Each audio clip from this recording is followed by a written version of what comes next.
มีภิกษุ1,250 รูปมาประชุมกันโดยบ่ได้นัดหมายบ่ได้นัดหมายกันก่อนมาประชุมกันแล้วก็ในวันนั้นพระพุทธองค์ทรงแสดงหลักการอยู่3ประการอันเรียกว่าโอวาทปาติโมกข์ข้อที่3พระสงฆ์ที่มาประชุมกันนั้นเป็นพระสงฆ์ที่พระพุทธเจ้าได้ทรงอุปสมบทโดยเอหิภิกขุอุปสัมปทาแล้วทั้งหมดนั้นข้อที่4ทั้งหมดนั้น 1,250 รูปนั้นเป็นพระอรหันต์ศรัทธาญาติโยมการจะนัดหมายคน 1,000 คนนี้มาประชุมกันโดยบ่ได้นัดหมายเป็นเรื่องที่ถ้ายุคสมัยนี้คงไม่ยากนะมีสื่อเทคโนโลยีสื่อต่างๆมันเจริญโทรศัพท์ไปหากันก็แจ้งในกลุ่มเฟซกลุ่มไลน์ประชาสัมพันธ์ทางข่าวสารทางทีวีทางโทรทัศน์ปุ่มเดียวจะเอากี่หมื่นคนเข้ามากันได้พรึบพรับเพราะมีหูทิพตาทิพที่เรียกว่าโทรศัพท์มือถืออยู่ก็ไม่ยากแต่ใดแต่ถ้าเป็นอดีตสมัยโบราณนั้นอีปอลองขึ้นพออีแม่ลองขึ้นพอมันแบบมีโทรศัพท์มันมีโทรศัพท์มีสื่อมีไฟฟ้ามีอย่างทั้งสิ้น จะติดต่อกันอย่างไรจะแจ้งกันอย่างไรส่งจดหมายส่งโทรเลขเป็นไปมาได้ทั้งสิ้นสิ่งเหล่านั้นยังบ่เกิดแต่ด้วยพลังจิตของพระสงฆ์ภิกษุสงฆ์ทั้งหลายภิกษุสาวกทั้งหลายของพระพุทธเจ้าซึ่งเป็นพระอรหันต์นี่เรื่องนี้ไม่ใช่เรื่องยากเลยสักพระอรหันต์โดยฤทธิ์ของพระอรหันต์สามารถยังรู้จิตใจของกันและกันได้ก็คงจะนัดหมายโทรจิตไปหากันเนาะติ้งตองไปหากันทางโทรจิตพระสงฆ์สาวกของพระพุทธเจ้าทั้งหลายติ้งตองไปทางโทรจิตทุกคนก็รับทราบกันแล้วที่อยู่ใกล้ๆสามารถเดินทางมาได้ก็เดินทางล่วงหน้าก่อนละ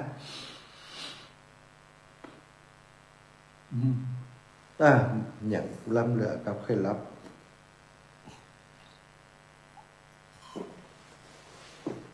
สถานง่วงติ๊กๆนี่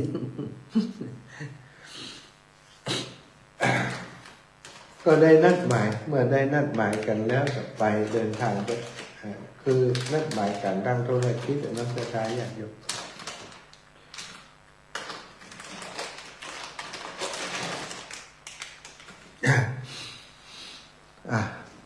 ต่อเมื่อไปถึงพระเชตวันก็เป็นวันมาฆะวันเพ็ญเดือนมาฆะพอดีสถานพอดีเมื่อไปถึงกันเรียบร้อยแล้วศรัทธาญาติโยมภิกษุที่มีอยู่ก่อนแล้วก็หลายรูปอยู่กับพระพุทธเจ้าที่หันภิกษุที่เดินทางมาถึงนี้ 1,250 รูปก็มาประชุมกันโดยบ่ได้นัดหมายเมื่อมาถึงแล้วพระพุทธองค์ก็ทรงคือการต้อนรับเข้าออกมาพบปะ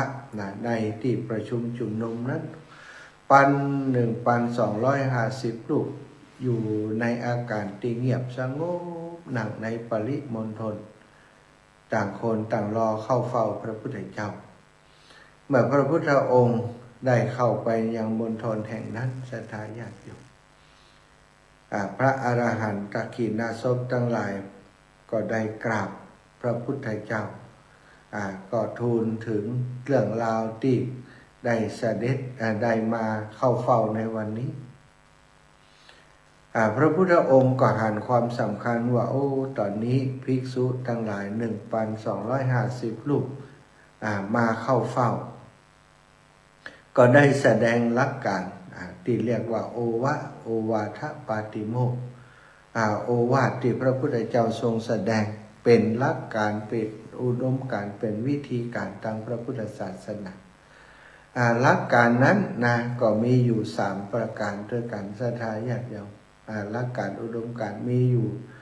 3ประการอุดมการณ์ทางพระพุทธศาสนา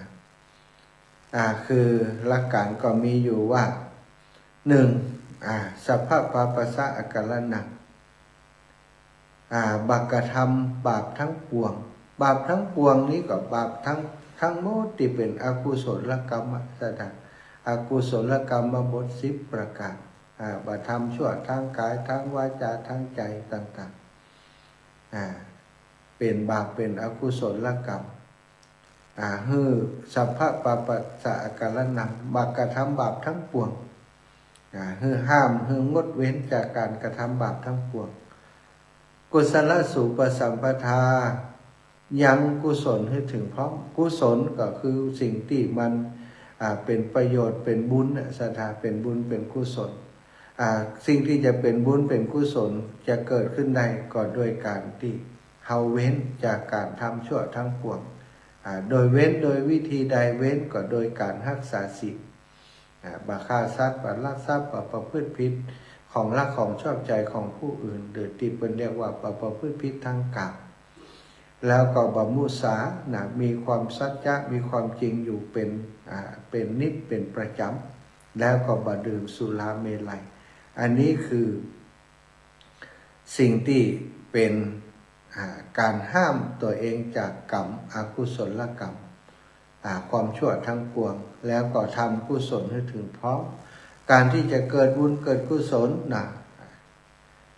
ก็เกิดโดยหลายวิธีด้วยกันสถาจากการเฮือตานลดความตนีทีเหนียวในจิตในใจออกไปแล้วก็เกิดจากการรักษาศีลศีลคือความเป็นปกติที่เราควรที่จะรักษาให้เกิดขึ้นในจิตในใจของเรารักษาศีลให้เป็นปกติเมื่อมีศีลเป็นปกติแล้วศรัทธาญาติโยมสิ่งที่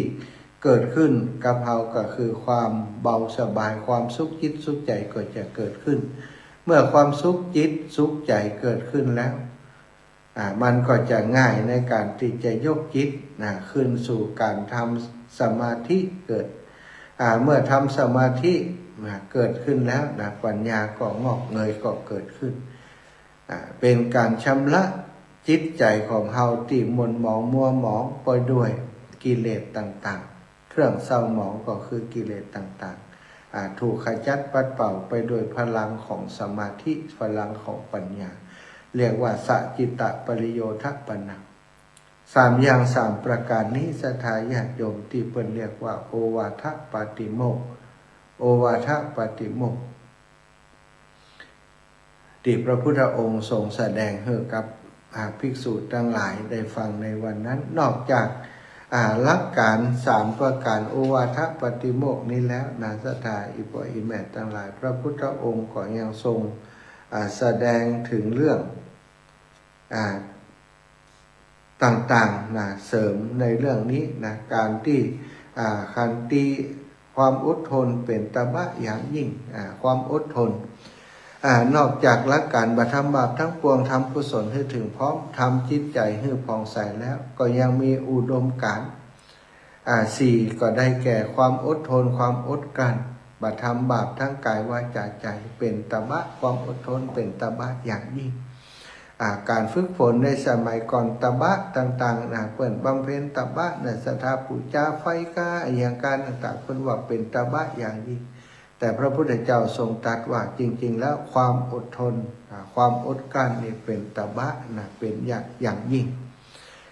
การเผากิเลสตัณหาต่างๆนี่เป็นสิ่งที่สำคัญทำบาปทางกายทางวาจาทางใจนี่เป็นตบะอย่างยิ่งแล้วก็ความเบียดเบียนคือการงดเว้นจากการทำร้ายหรือการเบียดเบียนผู้อื่นนี่ก็เป็นอุดมการณ์เว้นจากการทำร้ายการเบียดเบียนผู้อื่น3ความสงบได้แก่การปฏิบัติตนให้สงบทั้งกายทั้งวาจาทั้งใจแล้วก็4นิพพานได้แก่การดับทุกข์เป็นเป้าหมายสูงสุดในพระพุทธศาสนาอุดมการณ์4นี้ก็มีเกิดขึ้นจากหลักการหลักการ3ประการที่กล่าวตะกี้ทำบาปทำกุศลทำกุศลให้ถึงพร้อมทำจิตใจให้ผ่องใส ก็ย่อมจะเกิดขึ้นได้จากอุดมการณ์ทั้งสี่นี้วิธีการ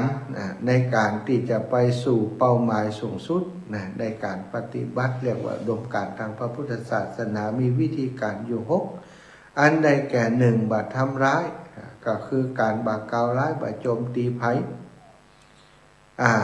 บ่ว่าร้ายก่อนนะบ่กล่าวร้ายอันนี้สำคัญสถาบ่กล่าวร้ายคือร้ายโจมตีไผ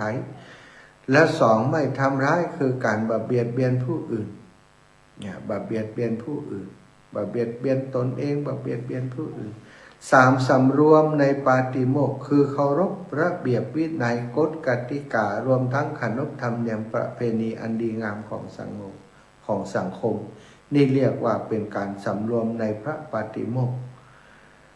4รู้จักประมาณคือรู้จักความพอดีในการบริโภครวมทั้งการใช้สอยสิ่งต่างๆอยู่ในสถานที่สงัดคืออยู่ในสถานที่ที่มีสิ่งแวดล้อมที่เหมาะสมข้อที่6ฝึกหัดจิตใจให้สงบคือการฝึกหัดชำระจิตใจให้สงบเพื่อมีประสิทธิภาพที่ดีอยู่ตลอดเวลาอันนี้คือวิธีการวันมาฆบูชาและหัวใจสำคัญของปาติโมกข์นำมาใช้ปรับใช้ในการทำงานของเราได้สถานในแต่ละวันเราสามารถนำหลักการเหล่านี้มาใช้ในชีวิตประจำวันของเราได้ก็จะเกิดประโยชน์เป็นอย่างยิ่งแก่หมู่เฮาทั้งหลายที่นับถือพระพุทธศาสนาโอวาทปาติโมกข์ถ้าเราจะเอามาแจกแจงนำมาเพื่อจะพบความสุขนำมาปรับใช้ในชีวิตประจำวันการงดเว้นการทำบาปทั้งปวงทั้งทางกายทางวาจาและทางใจก็ในศีลถึง5ประการนี้กล่าวไว้ชัดเจนนะสถานเว้นจากการฆ่าสัตว์เว้นจากการลักทรัพย์เว้นจากการประพฤติผิดในกาม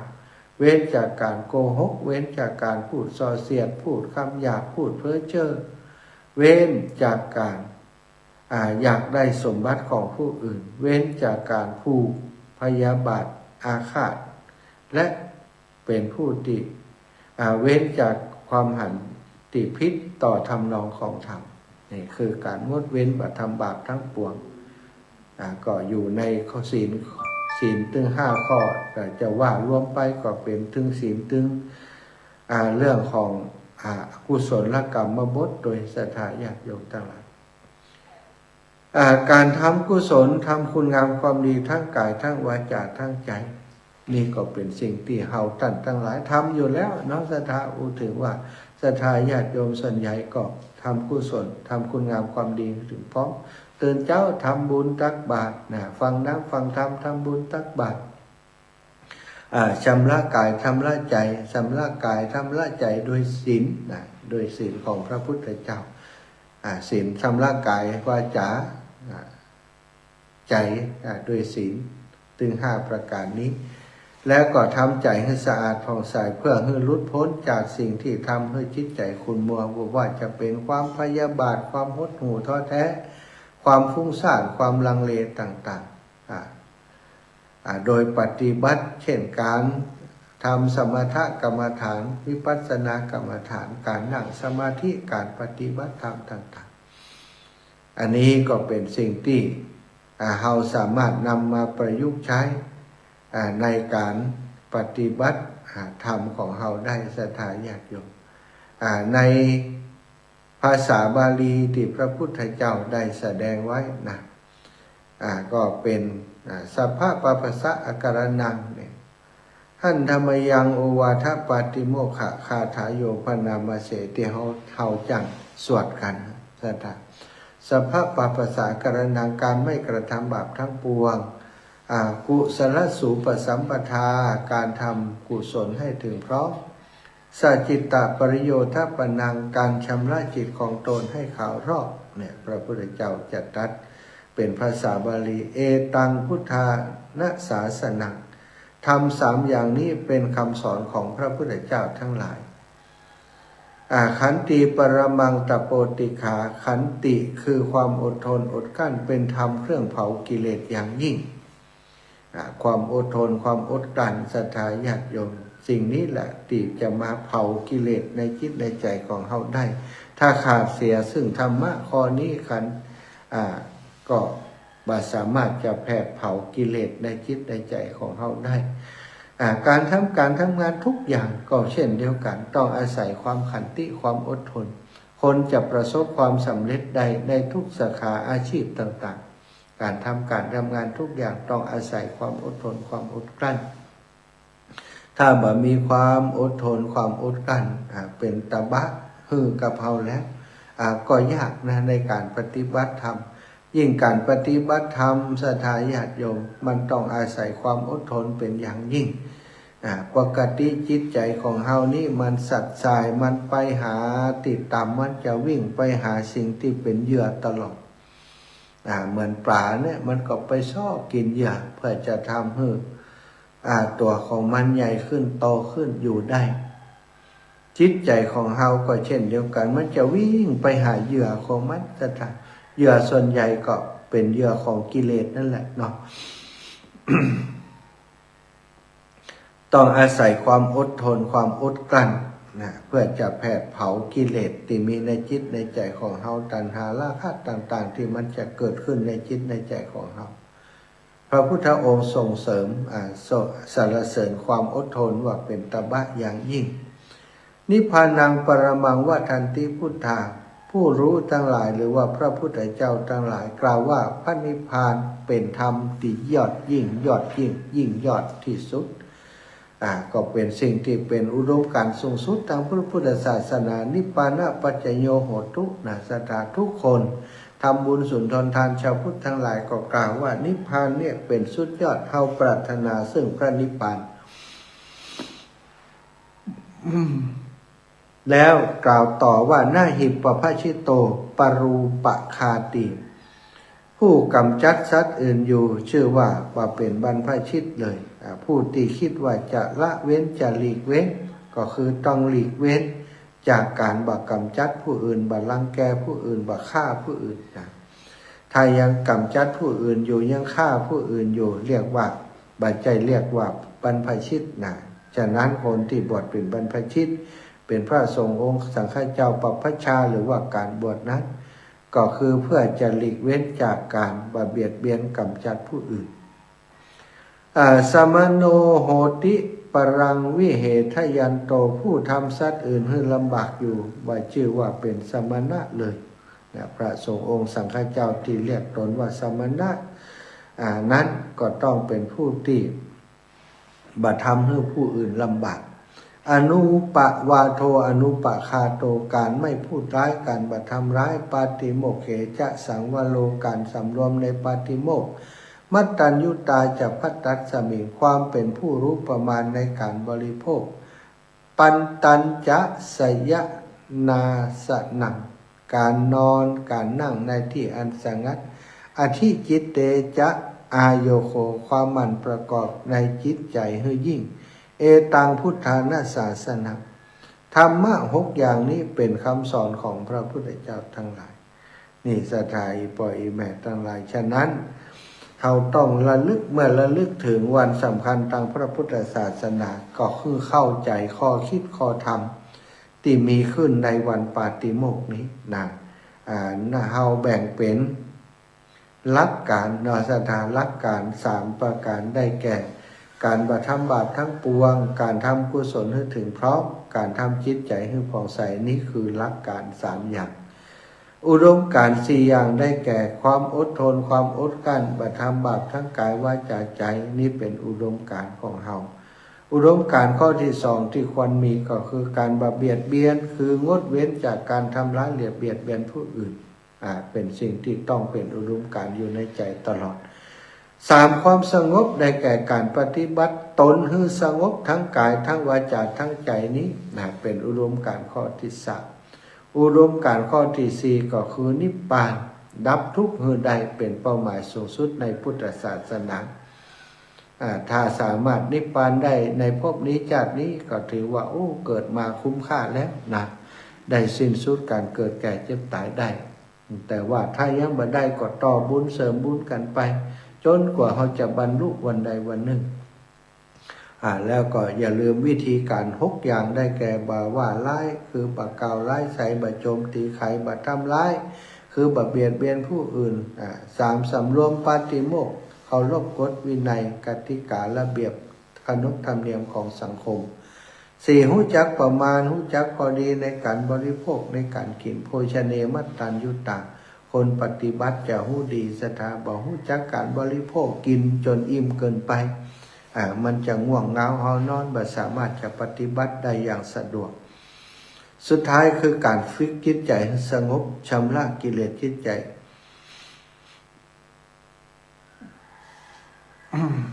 เพื่อจะให้จิตใจของเรามีประสิทธิภาพในการทำงานนะอันนี้คือสิ่งที่เป็นสาระสำคัญข้อสำคัญของโอวาทปาติโมกข์ศรัทธาเอาละดูเวลาในช่วงนี้จะปั่นเวลาให้ศรัทธาญาติโยมได้โทรเข้ามาก่อนเนาะอาตมาไปมาอยากจากการที่ว่าไม่ค่อยได้พักผ่อนในช่วงนี้จะมองก็ล้าเหนื่อย ทำให้ง่วงเงาอยู่กันเดียวช่วงพักจะได้หาโอกาสหาอย่างทำให้สมองมันตื่นสักคำนึง เอาศรัทธาญาติโยมปั่นเวลาให้โทรเข้ามาได้0808844173เนอะ0808844173สามารถโทรเข้ามามาจ๋ามาสนทนากันได้แล้ว แม่บุญเพียรไทยกรห้วยบอนเจ้าอีแม่แม่ตื่น2 โมงบ่ายมาหาเพลงบัวก็บ่ได้ยินอากะอาจารย์เปิ่นไปเกาะอันเปิ่นไปพอลิงว่าปะลิงสกรรมว่ะแม่เอาครูย่อยเพิ่นจะไปวันนี้นะที่วัดรูดอยใช่ปากซองไปใช่ถนนนะใช่อู้กันอยู่เจ้าอีแม่ไปสาเจ้าสาธุโยมแม่เจ้าสาธุอยู่บ้านห้วยบอนไม่ย้ายพรเจ้าตื่นกี่โมงวันนี้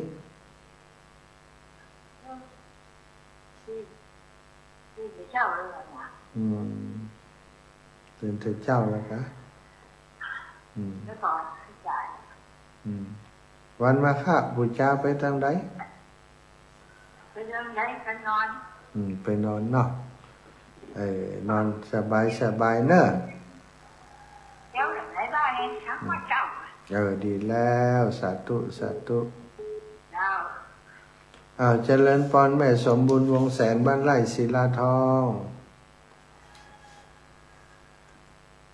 แม่สมบูรณ์วงแสน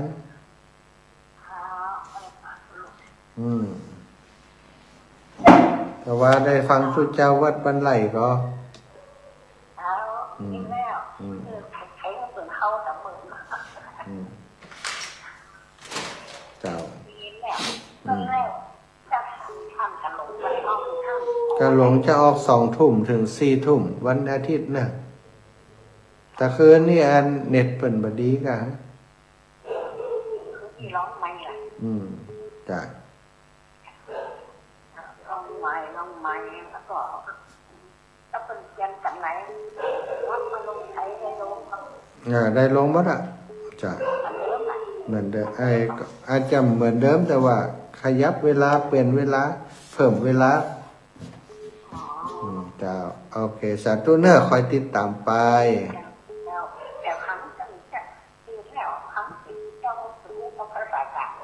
เจ้าจ้าสาธุเจริญพรแม่นวลยอดคำปานเจ้าแม่มาได้รับดีก็ห่วงนะเนาะมันน่ะเดี๋ยวจะทับความในของเจ้าวันนี้ห้ามผมนั่งนะเจ้าแม่เป็นห่วงกันนะสาธุค่ะจ้าถวายความเคารพครับทุลุงจ้าอากาศที่จอมพอนี่อากาศหนาวทุลุงจ้า ใช่วันพรุ่งนี้วันมาฆะใช่พรุ่งนี้มาฆะวันศีลวันนี้วันโกนจ้า หน้าตาน้ำตาลเนี่ยผมตัดตัวไม่ไหวผมแย่แล้ว จ้าจัดตู้ครับตู้ลุงครับ ครับ นะตู้ลุงกิจพุทธอุทยานเชียงใหม่นะอ้าวชาตาญาติโยม0808844173เนอโทรมามาจากกันรายงานผลการรับฟังได้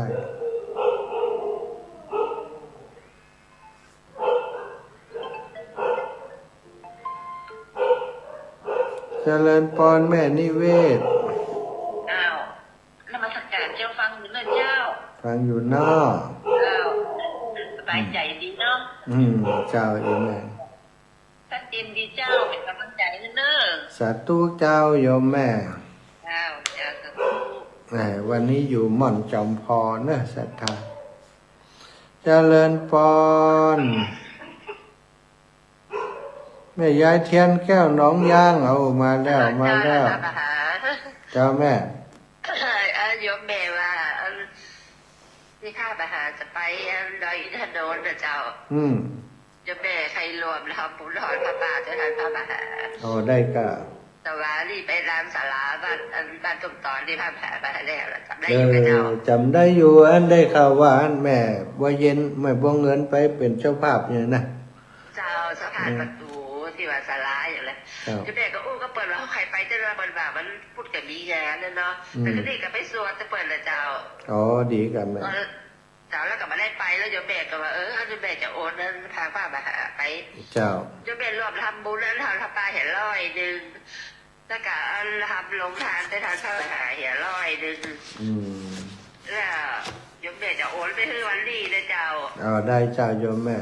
ตอนแรกโยมแม่โจตั้งใจโอ้ใครไปจะเปิดแต่เราโยมแม่เคยไปข้างนึงในสมัยเลิกอ้อยเลยเดี๋ยวอยู่สิบปลายแล้วเจ้า เจ้าเนาะอยากให้มีโอกาสไปเหมือนกัน ที่แรกก็อันบักกล้าประกาศน่ากลัวว่าอันตั้งครูบาอาจารย์เป็นกว่าคนเต็มอีกนะแต่เพิ่น เรียนเลยเราเลยพอเรียนไปพันพระอาจารย์ก็ พระครูพี่วัด จังมาไปออกด้วยกัน4 โอแล้วเขาโยมแม่บนไทยแล้วสาตัวใครไปแต่เลยแล้วกับบ้านโยมแม่มันไก่แล้วแบบมีบูท่านพระมหาเจ้า จ้าอีแม่ แล้วแม่บนไทยแล้วสาตัวแล้วแม่จะโอนไม่เฮือนะเจ้า สาธุจ้าแม่ ตั้งแต่เปลี่ยนหานี้ไปนี่พอใครได้ทางนี้ท่านพระมหาเพราะว่ามันล้างผ่องมันล้างผ่องนะเจ้า อ๋อตั้งพุ่นบอกค่อย นี่กับมันจะพิมพ์ไปหาท่านพระแม่บังเอิญมาพอดีเลยกำลังเลยกดไปเห็นเลยเดี๋ยวเจ้าก็เลยไปสวดบนแล้วเปิดเหีย เจ้าอีแม่ บนไทยแล้วสาธุเด้อ สาธุ ท่านพระมหาจะมาบ้านเมย์จ่ายไปแล้วยันโทรบอกโยมเมย์จะเริ่มเมย์จะป้าไปบ้านเมย์ยมเลย อ๋อเจ้าได้ เปิ กั ด น ทา แม่ งพระมหาตลอดแล้วเปิดมาจ้างโถ อ๋อดีกา มันเลยเป็นโยมเมย์พังกันเราเนี่ยว่าเมย์มาได้พังเจ้าเลยย้ายมาได้พังสกัดให้มันมาเปิดมาจ้างมันเลยเป็นจัดเก่งเด้อหลานมันคือฟัง เป็นกาโถเนาะ เวลาเจ้าถ้าหลานมันมาอยู่ตัวอย่างนี้หลานมันไปเชียงใหม่แล้วเจ้า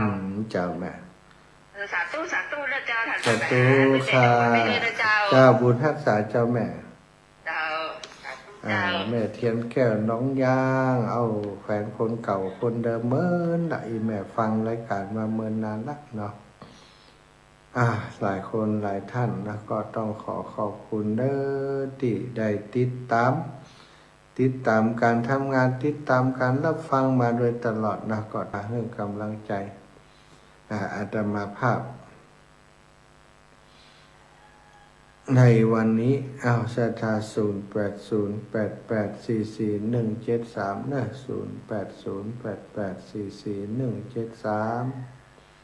โทรมามาจามาสนทนากันได้เบอร์นี้เบอร์เดียว0808844173ศรัทธาถ้า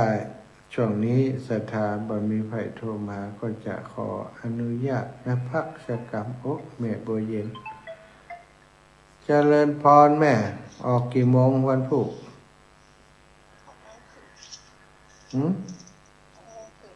6:306:30มาถึงเพศ นั่นน่ะวันพุ่นนะวันที่สี่นะ อืม จากนอกกี่โมง วันที่4นี่เขาออกจากวัดนี่ตี5:30แต่ว่า6:00จากปั๊ม